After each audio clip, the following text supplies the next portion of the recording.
Hai guys, aku mau kesaksian.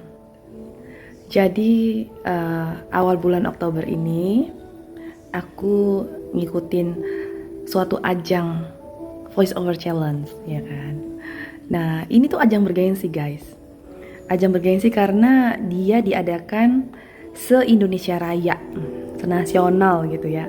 Ini ajangnya ini didukung oleh Kementerian Ekraf guys, dan dipanitiain oleh Voice Institute Indonesia. Kalau kalian voice over, pasti kalian kenal deh sama Kak Bimo, Kak Bintang. Nah mereka itulah yang mengkoordinir si ajang Voice Wonder of Indonesia. Nah aku ngikutin itu tuh. Dari proses aku take VO, submit, dan menunggu pengumumannya, tuh aku sepanjang itu aku berdoa. Aku bilang sama Tuhan, Tuhan beri aku kesempatan supaya aku mengupgrade ilmuku, ketemu sama suhunya para voice over gitu kan. Pengen ngembangin potensiku gitu, dan tentunya kalau menang itu pasti wah, ini job-job voice over bakalan datang ini kan gitu ya.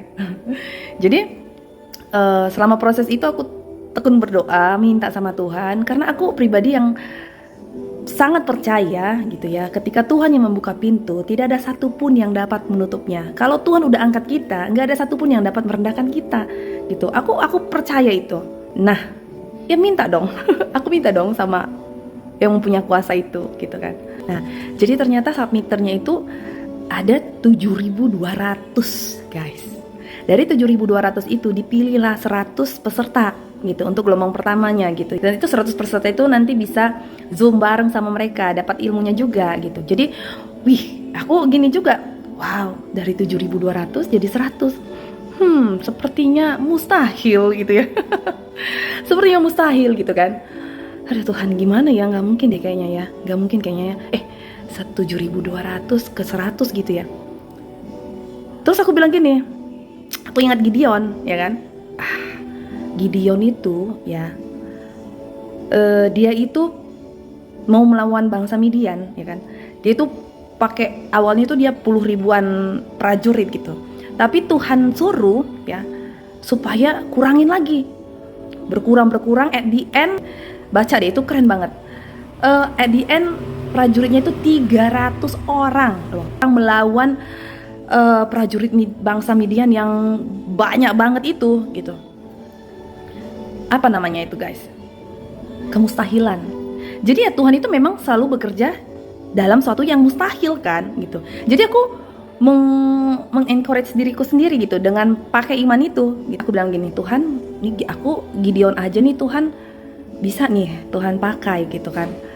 Dari 300 dari puluhan ribu orang yang tadinya bergabung menjadi prajurit, sisa 300 Tuhan pakai untuk mengalahkan bangsa Midian yang banyak itu. Ya memang Tuhan itu kan bekerja di atas kemustahilan gitu. Jadi aku percaya Tuhan, 7.200 pasti aku bisa masuk 100 besar. Wow. Iman yang sangat besar ya guys. Gak ada insecure-nya guys. Kayaknya pede banget dan seperti merasakan, Tuhan itu dekat banget gitu. Kayaknya aku dalam proses menunggu pengumuman ini, aku kayak ngerasa banget hadirat Tuhan, kayak iya nih, kayaknya bakalan terjadi nih 100 besar nih, ya kan? Kalau Tuhan saja bisa melakukannya itu kepada Gideon, pasti Tuhan juga melakukannya untukku juga gitu. Nah jadi gitu ya guys, jadi memang apa-apa dalam segala hal yang kita lakukan, kita harus pakai firman Tuhan. Di sini aku ingat tentang Gideon gitu. Tuhan memang selalu bekerja di atas kemustahilan. Ya dia memang pribadi yang seperti itu. Kalau biasa-biasa aja, maksudnya tidak ada kemustahilan di situ, ya mungkin kita akan berpikir bahwa itu adalah kekuatan kita, itu adalah kemampuan kita, itu skill kita, itu adalah kita gitu. Di cerita Gideon itu Tuhan bilang, aku nggak mau pakai yang segitu banyaknya, karena nanti bangsa Israel kalau mereka menang, aku yang ngasih kemenangan dan mereka menang gitu. Dengan sejumlah banyak itu, mereka akan besar kepala, mereka akan menyombongkan diri bahwa kemenangan itu diperoleh dari tangan mereka, padahal dari Tuhan gitu ya. Nah, Tuhan bikin jadinya 300 supaya tahu siapa yang memberikan kemenangan itu. Ya jadi aku pakai kisah si Gideon ini dong ya untuk membangkitkan imanku gitu, bahwa benar Tuhan Engkau bekerja di atas kemustahilan Engkau Allahku yang ajaib ya kan, meski 7.200 Tuhan, tapi aku percaya Engkau sanggup masukkan aku ke dalam 100 besar itu. Nah, udah mau dekat-dekat lagi nih. Aku bilang gini, Tuhan aku janji nanti apapun nanti hasilnya, menang atau kalah, aku pengen deh share apa yang aku dapat jadi kesaksian gitu loh. Aku pengen bikin kontennya gitu. Aku pengen bikin videonya Tuhan kesaksian gitu. Biasanya kan aku ngetik postingannya tuh dalam bentuk kata-kata, tapi aku mau men-challenge diriku juga gitu ya. Bikin kontennya itu secara video seperti ini. Video pertama berupa kesaksian. Nah ini mungkin akan menjadi yang pertama, dan aku harap ini nggak pertama dan terakhir. Akan ada video-video selanjutnya yang menyaksikan kebesaran Tuhan. Nah makanya video ini aku buat gitu ya. Disclaimer ya, jadi aku bikin video ini memang karena aku udah janji sama Tuhan, apapun hasilnya Tuhan nanti, menang atau kalah, aku mau kesaksian gitu. Kayak cerita tentang si Gideon itu kan, aku bisa kepikiran Gideon. Dari siapa coba? Kalau bukan karena Roh Kudus yang ngingatin aku. Ya kan? Nah jadi gimana Liz? Menang nggak? Ternyata teman-teman, aku gagal. Aku gagal. Nggak masuk 100 besar. Terus gimana Liz dengan cerita si Gideon? Tuhan bekerja di atas kemustahilan. Nah ini, setelah aku tahu aku gagal, padahal aku perasaannya kayaknya masuk gitu. Kayaknya aku bisa di 100 besar. Tuhan kayaknya ngizinin aku nih. Karena Tuhan tuh kayak ngomongnya dekat banget gitu, terasa banget gitu. Apalagi Tuhan ngingatin aku tentang si kisah si Gideon ini ya kan. Tapi ternyata aku gagal, kalah gitu guys. Kemudian aku merenung. Aku gak langsung bisa bikin video ini loh. Aku merenung, Tuhan kok bisa gagal ya? Tuhan mau ngajarin aku apa lagi ya? Tuhan mau ngasih tahu apa ya? Itu. Aku selalu gitu. Setiap kali ada kejadian, aku selalu ambil itu untuk kurenungkan. Dan selalu aku pertanyakan sama Tuhan. Pertanyaannya itu bukan kenapa ini terjadi Tuhan. Itu dulu banget. Tapi kalau udah sekarang itu, aku mempertanyakan gini, Tuhan kok kejadiannya seperti ini? Apa yang ingin Tuhan ajarkan? Speak to me Lord, say something gitu. Jadi seiring berjalannya waktu, Tuhan ingatin ini, Sadrak, Mesak, dan Abednego. Di situ dibilang apa? Ceritanya ya, Sadrak, Mesak, dan Abednego itu ingin dibakar ke perapian yang sangat menyala-nyala. Kenapa? Karena mereka tidak mau menyembah raja dan dewanya raja. Kita nih ya, teman-teman harus punya iman seperti Sadrak, Mesak, dan Abednego. Apa respon mereka setelah diancam seperti itu? Ini bisa kubayangkan rajanya ngomong gini, kalian gak nyembah aku, gak nyembah patung dewaku, ku bakar kalian ke perapian tuh. Bikin, pasang perapian yang menyala-nyala, bikin sampai 7 kali lipat, pokoknya sampai panas kali. Mereka gak gentar teman-teman. Respon mereka seperti apa? Dengar baik. Mereka bilang gini, kalau Tuhan Allah yang kami puja dan sembah itu sanggup menolong kami, dia pasti akan menolong kami. Tetapi seandainya pun tidak, ketahuilah Tuanku Raja. Ya, mereka bilang gitu. Ketahuilah Tuanku Raja, kami tidak akan menyembah raja dan dewa-dewa raja itu. Mereka menolak dengan tegas. Lebih baik kami mati di perapian karena iman kami daripada kami harus mencampakkan, meniadakan, membuang iman kami dan menggantinya dengan menyembah raja, menyembah dewa-dewa raja. Itu kan sama seperti itu bahasa ininya lah ya, bahasa zaman now-nya gitu. Benar, aku harus punya iman seperti Sadrak, Mesak, dan Abednego. Ya, tadinya aku udah berapi-api dan sangat pede bahwa Tuhan akan membuat aku, Tuhan akan menyerahkan kemenangan itu seperti dia melakukannya kepada Gideon dan 300 prajuritnya. Tapi aku ternyata kita itu harus punya juga iman seperti Sadrak, Mesak, dan Abednego. Ada waktunya ketika Tuhan tidak memberikan sesuai dengan harapan kita gitu. So apa respon kita? Bagaimana? Apakah kita akan kecewa? Tadi udah percaya 100% nih, Tuhan ternyata gak kabulin. Terus gimana? Kecewakah kita? Nih teman-teman, dengar baik. Jangan mudah kecewa kepada Tuhan. Ini alasan aku bikin video ini.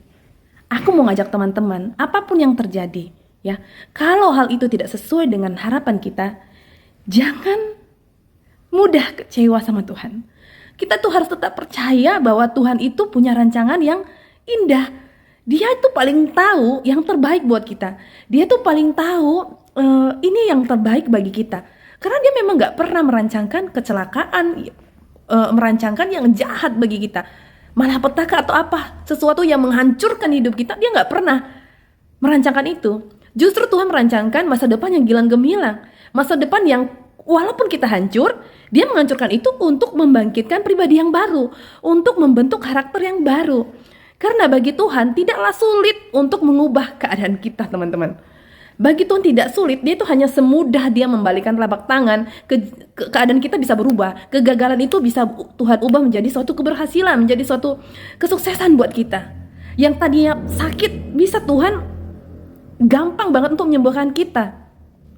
Tapi yang sulit itu adalah menyelaraskan kehendak kita dengan kehendaknya Tuhan. Nah itu yang Tuhan mau bentuk, karakter kita itu yang mau Tuhan bentuk. Aku dapatnya itu, Tuhan mau bentuk karakter aku itu agar aku serupa gitu, agar aku seturut dengan kehendaknya Tuhan. Dan itu yang sulit. Mau nggak kita? Karena manusia itu punya kehendak bebas. Mau nggak kita menyerahkan kehendak bebas kita itu? Ya suka-suka hatinya Tuhan aja lah. Aku mau ikut Tuhan aja gitu. Jadi aku mau bilang jangan gampang kecewa, teman-teman. Kita harus punya iman seperti Sadrak, Mesak, dan Abednego. Mereka bilang meskipun Tuhan tidak menolong kami akan tetap percaya dan menyembah Dia. Bukan malah mengganti iman ini menjadi tunduk sama raja dan dewanya raja. Gitu. Wow. Tuhan ingatin aku. Makin kesini ya, Liz. Dunia ini akan dipenuhi dengan segala sesuatu yang gak pasti gitu. Dunia dengan segala ketidakpastiannya. Kalau Tuhan gak membentuk karakter aku seturut dengan kehendaknya Tuhan, kacau. Gak bisa. Kita akan jadi gampang kecewa. Kita akan jadi gampang down gitu. Tapi kalau kita udah punya karakter seturut dengan kehendak Tuhan, apapun yang terjadi ya teman-teman, mau Tuhan sembuhkan aku ataupun Tuhan tidak sembuhkan aku tetap percaya Tuhan. Aku tetap menyembah Tuhan. Aku tetap mengandalkan Tuhan. Mau Tuhan kasih kemenangan ini buat aku ataupun tidak, mau usahaku lancar ataupun tidak, aku tetap percaya bahwa Tuhan Yesus pegang kendali. Jadi bukan karena keadaan kita baik dulu, kita diberkati dulu, baru kita menyembah Tuhan, baru kita bilang, oh Tuhan Yesus itu baik. No, apapun keadaan kita harus tetap percaya, beriman. Tuhan Yesus baik. Tuhan Yesus ajaib. Tuhan Yesus tahu yang terbaik buatku. Itu teman-teman. Wow. Tuhan mau ngajarin itu ternyata. Supaya aku gak mudah kecewa. Nanti kalau aku udah setia dengan perkara kecil, ya Tuhan pasti akan kasih perkara yang besar untuk memberkati aku dan memuliakan namanya. Ada amin? Jadi teman-teman, mari kita pegang yang pasti-pasti aja. Siapa? Tuhan Yesus. Rencana Tuhan itu udah yang paling pasti. Rencana Dia itu udah yang paling indah. Dia yang paling tahu. Jadi kalau saat ini tidak sesuai yang di depan mata kita, ya, yang kita pegang belum sesuai dengan harapan kita atau tidak sesuai dengan harapan kita, tidak sesuai dengan yang kita doakan, tetap percaya bahwa Tuhan baik. Tuhan selalu memberikan yang terbaik buat kita. Jadi ingat ya, Tuhan itu Dia yang paling tahu yang terbaik buat kita. Kita tentu harus berdoa, karena firman Tuhan bilang, mintalah maka akan diberikan kepadamu, carilah maka kamu akan mendapat, ketuklah maka pintu akan dibukakan bagimu. Jadi tetap ya teman-teman, kita harus tetap meminta, kita harus tetap berdoa gitu, memohon kepada Tuhan. Tuhan, apapun hasilnya, aku percaya bahwa Tuhan selalu memberikan yang terbaik bagiku. Teman-teman, Tuhan itu ya, dengar baik, Dia selalu memberikan, bahkan jauh dari apa yang dapat kita bayangkan, jauh dari apa yang dapat kita doakan loh teman-teman. Itu Tuhan kita, itu Tuhan kita. Jadi setelah ini ya aku juga diingatkan ya teman-teman, Dengar baik, dengar baik, dengar baik. Apa yang tak pernah dilihat oleh mata, yang tak pernah didengar oleh telinga, dan yang tak pernah timbul di dalam hati kita, itu yang Tuhan sediakan bagi setiap kita yang mengasihi Dia. Jadi, we have to prove ourselves, not to other people, but to God. Okay? Okay, amen? Ya? Guys, we have, listen. We have to prove ourselves to God. To our God, not to other people. Ya, beda loh. Nggak apa-apa. Butuh validasi sama Tuhan tuh nggak apa-apa. Butuh apa ya? Kita menunjukkan diri kita kepada Tuhan tuh nggak apa-apa. Jangan ke manusia. Thank you God. Ada amin? Pokoknya yang pasti kita harus punya iman dalam menjalani hari-hari kita di tengah dunia yang semakin tidak pasti ini, teman-teman. Pegang Tuhan Yesus. Hanya Dia pribadi yang pasti. Hanya di dalam Dia segala sesuatu menjadi pasti. Amin. Karena iman itu di Ibrani 11 ayat 1. Iman adalah dasar dari segala sesuatu yang kita harapkan dan bukti dari segala sesuatu yang tidak kita lihat. Iman adalah dasar dari segala sesuatu yang kita harapkan. Aku mengharapkan menang nih, masuk nih 100 besar Wonder Voice of Indonesia-nya, ya kan? Dan bukti dari segala sesuatu yang tidak kita lihat. Aku hanya melihat kegagalan. Mataku ini, di tanganku yang aku terima, aku gak masuk 100 besar. Tapi inilah iman itu. Bukti dari segala sesuatu yang tidak kita lihat. Aku belum melihat kemenangan itu sampai padaku. Tapi aku punya iman. Kalau Tuhan tidak memberkati aku di sini, Dia pasti memberkati aku di tempat lain. Tuhan tidak pernah kurang ide, Tuhanku tidak pernah kurang cara gitu. Dia punya 1001 cara untuk memberkati anak-anaknya, guys. Ya. Jadi pakai iman itu, bukti dari segala sesuatu yang tidak kita lihat. Kalau pakai ini enggak nampak apapun, ya, yang nampak hanya kegagalan, tapi ini iman. Iman kita bisa melihat di depan sana Tuhan akan memberkati aku. Di depan sana, asal bersama Tuhan, asal hidupku benar, ya, Tuhan pasti memberkati. Tuhan pasti akan memberikan kemenangan. Karena kita memang lebih dari pemenang, orang-orang di dalam Kristus Yesus. Jadi gitu ya teman-teman. Videoku udah sampai sini, maaf karena kepanjangan, tapi diberkatilah kalian. Jika kalian mendengarnya sampai akhir, aku berdoa supaya firman Tuhan menjadi rema dalam kehidupan kita, menuntun kita, dan menguatkan kita. Ingat, jangan gampang kecewa sama Tuhan ya. All glory to our God, Jesus Christ. God bless you.